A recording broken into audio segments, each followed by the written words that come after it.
Welcome to Relationship and Marriage, where love meets wisdom. Here, we dive deep into real conversations about love, relationships, and marriage God's way. You know, my mother and my sister died in 2013. My sister died in October, September 26th, 2013. And once my mother knew that another child had died, she died October 16th. So I had 2 dead bodies in October, and I buried both of them in October of 2013. My grief was deep. I hadn't finished processing my sister's going, and my mom went. So I was grieving. And my cousin, Pastor Sarah Omakwu, she came. She sat with me on the floor for 3 days. But that's how we grieve in our place. We sit on the floor. She was on the floor with me with her immediate senior sister. They sat with me for 3 days. And when they saw that I could not handle it, she said, okay, Christy, let's go to Abuja so that we can go to the village and start preparing for the burial while you come with your husband. And they went. When I arrived in Abuja, she gave me 2 books. She said, Christy, read, because your grief is bothering me. So I began to read those books, written by the same person, volume 1 and 2. It's titled Revealing Heaven. I want you to look for that book. I don't know if I've told you in this church before to look for those books. Look for those books, Revealing Heaven, volume 1 and 2. This is a woman with a very, very weird ministry. She's an American. She, her mother, and her 2 daughters are in the ministry of helps. If somebody dies in their town, they don't need to know the family, they don't need to know the person, they just show up in the house. What can we do? 4 of them, they can clean, they can cook, they can clean after people have gone, when the burial is done, whatever. And she started having these experiences where she's in somebody's house and the Holy Spirit will tell her something about the person that died, especially if the person went to heaven. He said, I'm telling you this so you will tell the family so they can be comforted that this person is in heaven and they will see the person again.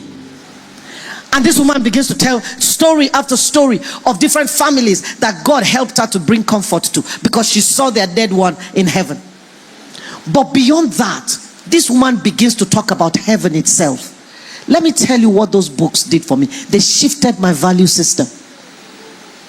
Suddenly I looked at, okay, you people don't wear jewelry here. Me, I'm not Seventh-day Adventist, so when I'm not here, I wear.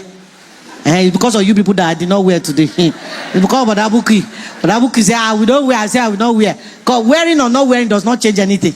There is nothing gold adds to you or removed from you. If you don't have value in yourself, all the gold in the world cannot give you value. You wear the gold and still be behaving like an idiot. Do you understand? So, every gold I had suddenly lost value. Because when she described the gold of heaven, I said, we have not even started. When she describes the communities in heaven, everything lost value. Money lost value. I stopped chasing things.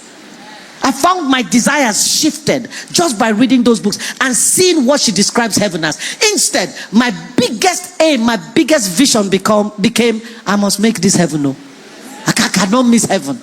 I cannot afford it. It will be too expensive. Those of you that are carrying bitterness, if the trumpet sounds now, that is too heavy to be lifted. It will hold you down. You can't rise. I have people, maybe we have misunderstanding. They say, don't talk to me again, don't greet me. I say, I will greet you. Hey, I will talk to you, because I cannot leave the power of my making heaven in somebody's hand. That's what you are doing. You are bitter at that person. You have given the power of entering heaven to that person. You have allowed somebody to determine. I greet those people. If they like, answer. If they like, don't answer. I've done my duty, Abi. I've greeted you. Good morning. If you pretend not to hear me, Pastor today, good morning. Oh. Some of you say, I don't like to be snubbed. Now, I don't like to be snubbed. Now, ain't gonna make you miss heaven. You are too proud. Why should I say sorry first? Say, unless heaven is not important to you. Me, I cannot miss heaven. The alternative is unbearable. The alternative is unfathomable. I don't even want to imagine it. So if it is greeting somebody that will make me enter heaven, I will greet the person 10 times.